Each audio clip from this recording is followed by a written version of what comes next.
শুভ সকাল দর্শক বন্ধুরা, আশা করি সবাই খুব ভালো আছেন, সুস্থ আছেন। আমার নতুন একটা ব্লগ ভিডিওতে তোমাদের সবাইকে স্বাগতম জানিয়ে আজকের ভিডিওটা শুরু করলাম। বন্ধুরা, আজকের ভিডিওটা যদি তোমাদের একটুও ভালো লেগে থাকে তাহলে অবশ্যই লাইক করো, কমেন্ট করো আর চ্যানেলটাকে সাবস্ক্রাইব করে দিও। ঘড়িতে এখন বাজে প্রায় সকাল 6:30, আর আজকে যেহেতু রামনবমী তাই সবই মোটামুটি ছুটি, শুধুমাত্র হাজব্যান্ডের অফিসটাই খোলা রয়েছে। যাকগে, সকালবেলা উঠে সবার আগের কাজ হচ্ছে ছোটো করে বিছানাটাকে পরিষ্কার করে নেওয়া। আজকে যেহেতু ছেলের স্কুল ছুটি, আর গতকাল রাত্রেবেলা ছেলের একটু শরীরটাও খারাপ হয়েছিল। গতকাল হঠাৎ করে কোথাও কিছু নেই, ওর জ্বর এসে গিয়েছিল। রাত্রেবেলা আবার ওকে ভালো করে টেম্পারেচারটা মেপে জ্বরের ওষুধটা দিয়েছিলাম। তারপরে বেশ কিছুক্ষণ ধরে মাথার যন্ত্রণা হচ্ছিল বলে ঘুমোতে পারেনি। অনেকটা রাত হয়ে গিয়েছিল ঘুমাবার জন্য, জানো তো। তাই যার জন্য ওকে আজকে সকালবেলা এখন ঘুম থেকে ডাকিনি। ও যতক্ষণ ঘুমাচ্ছে ঘুমাক, শরীরটাও একটু হালকা থাকবে। আসলে গরমটা এত বেশি পড়ে গেছে, তারপর স্কুল থেকে আসছে, এসে বেশ কিছুক্ষণ বসে স্নান করতে যাচ্ছে। তারপরে আমাদের যেহেতু ছাদে ট্যাঙ্কটা রয়েছে, তো জলটা না প্রচণ্ড গরম হয়ে যায়। আর কেন জানি না ও ওই গরম জলটাতে স্নান করার জন্য খুব বেশি বায়না করে। গতকাল আমি এমনিতেও যদিও বা ফ্রিজেতে খুব একটা বেশি বরফ জমাই না, গতকাল একটু দরকার হয়েছিল বলে বরফ জমিয়ে রেখেছিলাম। আর সেই বরফটা নিয়ে কি করেছে, টাবের মধ্যে ভালো করে ভরে তাতে জল মিশিয়ে আর সেই টাবের মধ্যে বসেছিল। সেটার সাথে বেশ কিছুক্ষণ ধরে খেলাও করেছে। আর এদিকে আমি অন্য কাজে ব্যস্ত ছিলাম বলে অতটা খেয়ালও করিনি। আর রাত্রেবেলা কি হয়েছে, বেশ ভালোই দেখলাম জ্বর আর সর্দি মতো হয়ে গিয়েছিল। টেম্পারেচার মেপে দেখেছিলাম প্রায় 102-এর কাছাকাছি জ্বর এসে গিয়েছিল। সঙ্গে সঙ্গে ওষুধটা দেওয়াতে দেখলাম জ্বরটা খুব তাড়াতাড়ি নেমেও গিয়েছিল। কিন্তু ওই যে মাথার যন্ত্রণাটা একভাবে হয়ে যাচ্ছিল, হালকা সর্দিও হয়ে গিয়েছিল সাথে। যাকগে, এখন সকালবেলা দেখলাম জ্বরটা একদমই নেই। আর এদিকে আমি বাসি ঘর পরিষ্কার করে নিয়ে স্নানটা করে পুজোটা করিয়ে চলে এসেছি এখন একটু চা বসাবো বলে। আর আজকে আমাদের যেহেতু বাড়ির মন্দিরেতে রাম পুজো রয়েছে, তাই যাব মন্দিরেতে পুজো দেওয়ার জন্য। সকালবেলা উঠে সেরকমভাবে জলখাবার কিছু আজকে করিনি। আর হাজব্যান্ড আজকে যেহেতু বলেছে ওর অফিসে খাবে, তাই কোনো চাপ নেই রান্নাবান্না করার জন্য। কারণ আজকে আমাদের মন্দিরেতে ভোগ রান্না হবে, তাই ভোগের খাবার এমনিতেই বাড়িতে চলে আসবে। যদি দরকার লাগে তাহলে ছেলের মতো একটু খাবার বানিয়ে নেব, কারণ ভোগের রান্না তো একটু হলেও ঝাল থাকবে। আর বাচ্চাদেরকে অতটা ঝাল দেওয়াও যায় না, আর আমার ছেলে তো একদমই ঝাল খেতে পারে না। তাই যার জন্য যদি সেরকম মনে হয় ওর খাবারটা আমি বাড়িতে একটু বানিয়ে নেবো ঠিক করে রেখেছি।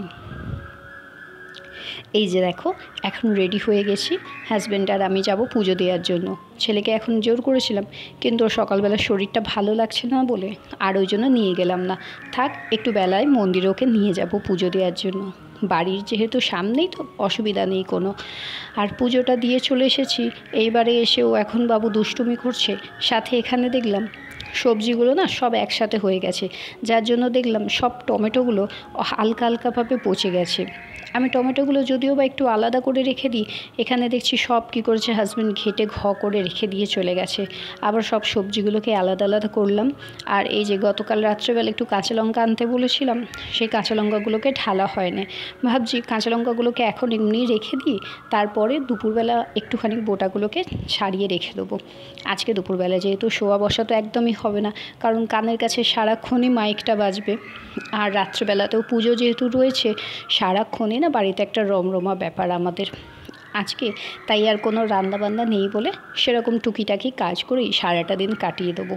আর ছেলেরও মোটামুটি আজকে দিনটা কেটেই যাবে, কারণ যেহেতু সারাক্ষণ বাড়িতে হুড়োহুড়ি একটা পুজোর ব্যাপার রয়েছে, তাই ওকে নিয়েও অতটা আমার চিন্তা লাগবে না। চিন্তা শুধু একটাই, ওকে একটু খাওয়ানোটা নিয়ে না ওকে বড্ড আমাকে সমস্যার সৃষ্টি হয়ে গেছে। কোনো রকমের এসে আর এই জামা কাপড়টা ছেড়ে রেখে ছাদে একটুখানি গিয়েছিলাম শাড়িটাকে মেলে দিয়ে আসার জন্য। শাড়িটাকে না একবার পরার পরে সবসময় যে ধুতে হবে তাও তো আবার হয় না। তাই যার জন্য ভাবলাম শাড়িটা যখন অতটা বেশি নোংরা হয়নি, ওগুলোকে একটুখানি রোদ্দুরে হাওয়ায় মেলে দিয়ে এসেছিলাম। একটু গরম হয়ে গেলে তুলে নিয়ে এসে তারপরে আলমারির মধ্যে রেখে দেবো। আবার গরম জামা কাপড় আলমারিতে রাখাটাও জ্বালা, তাই একটু ঠান্ডা হয়ে গেলে তারপরে রেখে দেবো ঠিক করেছি। আর এদিকে এই জায়গাগুলোকে না একটু মুছে পরিষ্কার করে রাখছি। সকালবেলা থেকে মোটামুটি বাড়িতে লোকজন তো আসা যাওয়া করছে ওপর নিচ করে, তাই যার জন্য সকালবেলা একবার ঘরদোরটা পরিষ্কার করেছি, এখন আবার একবার পরিষ্কার করে রেখে দিলাম। কে কখন আসবে না আসবে কোনো কিছুই বলা যায় না, যার জন্য একটু চেষ্টা করি ঘরদোরটাকে পরিষ্কার করে রেখে দেওয়ার জন্য।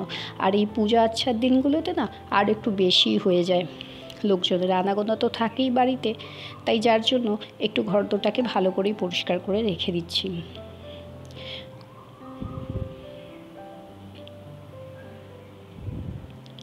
এদিকে সব কিছু কাজকর্ম হয়ে গেলে আবার ঠিক করে রেখেছি একটুখানি পরে একবার মন্দিরেতে যাব, কারণ সকালবেলা একবার গিয়েছিলাম, পুজো দিয়ে চলে এসেছি, শুধুমাত্র কোনো দিকে চেয়ে দেখিনি।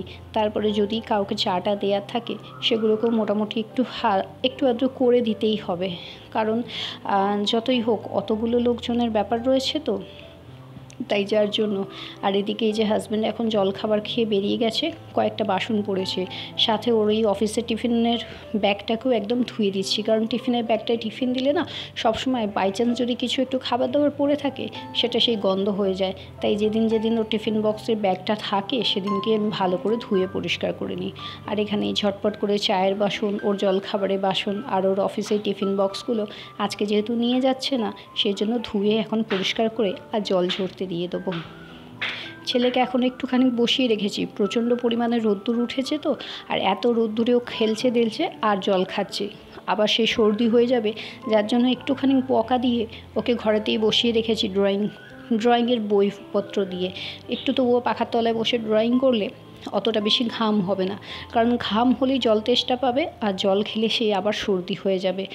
আর গতকাল রাত্রেবেলা যেটা হয়েছিল একটুখানি, তার জন্য হাজব্যান্ডও আমাকেও একটুখানি বকাবকি করেছে যে ছেলেকে একটুখানি রোদ্দুরে কম বার করো, তাই যার জন্য ওকে আজকে যেহেতু সারাদিনের স্কুলটা ছুটি রয়েছে বলে খুব একটা বাইরেও বেরোতে দিচ্ছি না। এখানে বাসন কোসনগুলো মাজা হয়ে গেলে আর তারপরে একটুখানি জলখাবারই করে নিতে হবে, নিরামিষ জলখাবারই অবশ্য করব, কারণ এই পুজো আচ্ছার দিনগুলোতে নিরামিষটাই ঠিকঠাকভাবে রয়েছে, কিন্তু কি খাবো সেটাই হচ্ছে এখন সমস্যা হয়ে যায়, হঠাৎ করে একটা কিছু না কিছু বানিয়ে নিতেই হয়। আর যেহেতু দুপুরবেলা আমাদের রান্নাবান্না বানাবার কোনো করবো না, সেই জন্য এই জলখাবারটাই একটুখানি বানিয়ে নেবো।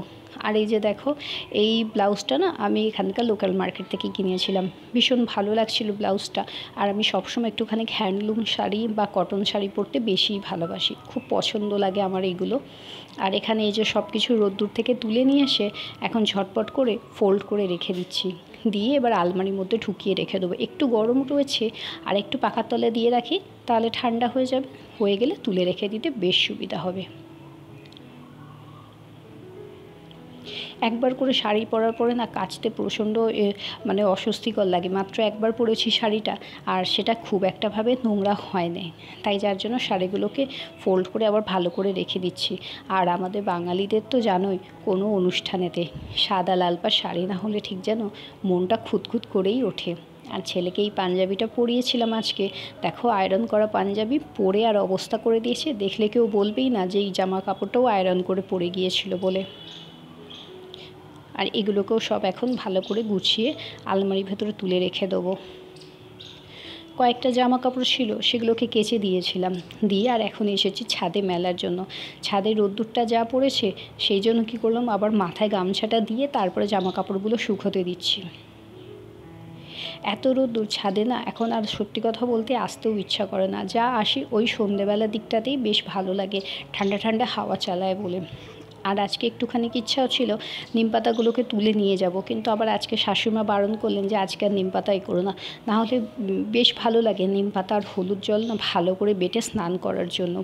গরমে তো আমি তো স্নান করি, ছেলেকেও আমাকে বেশিরভাগ দিনই কী করি নিম পাতা হলুদ জলেতে স্নানটা করিয়ে দিই, তাহলে না গায়েতে কোনো রকম ঘামাচি বা ব্যাকটেরিয়া কোনো কিছুটাই হয় না। আর যেহেতু বাড়িতে এত বড় নিম গাছ রয়েছে সেই জন্য আর অতটাও মানে এই কেনার ঝামেলাটা একদমই থাকে না, যখন তখন মন চায় তুলে নিয়ে এসে খুব ভালো করে লাগিয়ে স্নানটা করে নাও। এখানে এখন ছেলের জন্য একটু খাবারটা বসিয়ে দিচ্ছি, কারণ দেওর আমাকে এসে বললো যে খিচুড়িটা রান্না হচ্ছে সেটা বেশ ঝাল হয়ে যাবে, বড়রাও সবাই খাবে তো, ছোটো বাচ্চারা তো অতটাও খেতে পারবে না। তাই যার জন্য আমি কী করলাম, ঝটপট করে আবার একটুখানি এই চালে ডালে ফুটিয়ে আর ছেলেটার জন্য খিচুড়িটা বসিয়ে রাখছি। ওকে একটুখানি বেলা হলে তারপরে খাইয়ে দেবো। স্নান করা তো হয়ে গেছে, কারণ ওকেও নিয়ে গিয়েছিলাম মন্দিরেতে পুজো দেওয়ার জন্য। আর সত্যি কথা বলতে না, মন্দিরের ভিডিও এবারে তুলতে পারিনি, কারণ এত পরিমাণ ভিড় হয়ে রয়েছে আর এত লোকজন, তো যার জন্য কী করেছি সেরকমভাবে ভিডিওটাও করে উঠতে পারিনি। লোকজন কম থাকলে অন্য আরও একদিন তোমাদের সাথে শেয়ার করব। এমনিতে আমি এর আগের একটা ভিডিওতে আমাদের মন্দিরের ভিডিও শেয়ার করেছিলাম, আর এইবারে যেহেতু এত পরিমাণ ভিড় হয়ে গেছে তাই মন্দিরের ভিডিও শেয়ার করতে পারিনি, প্লাস ঠাকুরকে যে দেখাবো তোমাদেরকে সেটাও সামনেটাই গিয়ে না শেয়ার করে উঠতে পারিনি। সন্ধ্যাবেলা যদি যাই অবশ্যই আমি তোমাকে আগামীকালের ভিডিওতে তোমাদেরকে দেখিয়ে দেবো। এখানে এখন এই যে ছেলের খাবারের জন্য অল্প একটুখানি হলুদ গুঁড়ো, জিরে গুঁড়ো, ধনে গুঁড়ো আর একটুখানি গরম মশলা গুঁড়ো দিয়ে দিচ্ছি টেস্ট হবার জন্য শুধু, দিয়ে ওর এই খিচুড়িটা এখন ফুটোতে দিয়ে দিচ্ছি। হয়ে গেলে তারপর ওকে একটুখানি দুপুরবেলা হালকা করে খাইয়ে আর ঘুম পাড়িয়ে দেবো। অনেকটা সকালবেলা না উঠলেও শরীরটা যেহেতু একটুখানি করে এখনও পর্যন্ত ম্যাচ করছে, তাই যার জন্য জানি যে দুপুরবেলা ঠিক ঘুমিয়েও পড়বে তাড়াতাড়ি আমার কাছে, তাই আর কোনো রকম রিস্ক নিচ্ছি না। খাবারটা এখানে যতক্ষণ আর ফুটছে ওদিকে শাশুড়িমা বলেছিলেন একটুখানি বেসনের ছিলা বানিয়ে দিতে। এই যে এখানে আমি বেসনের ছিলা বানাবার জন্য বেসন, কাঁচা লঙ্কা আর একটুখানি ধনে পাতা নিয়ে নিয়েছি। এইটা একটু ভালো করে মিক্সড করে নিয়ে আর একটু বেসনের ছিলা ওনাকেও বানিয়ে দেবো। শাশুড়িমাও আজকে যেহেতু বলেছেন ভাতটা খাবেন না, তাই আর কোনো অসুবিধাই নেই। এখন ওনার জন্য একটু জলখাবারে এইটা বানিয়ে দিই, আর আমারটা তো হয়েই গেছে, অসুবিধা নেই।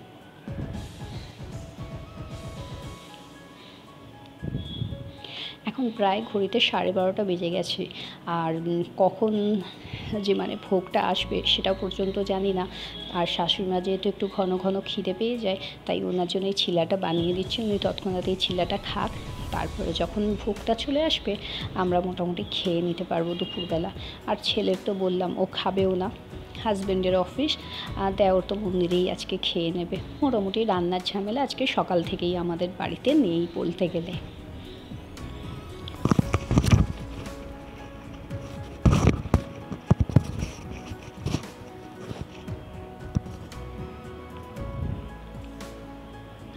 আর এই যে দেখো ভোগ এখন চলে এসেছে বাড়িতে, খিচুড়ি আর লাবড়া।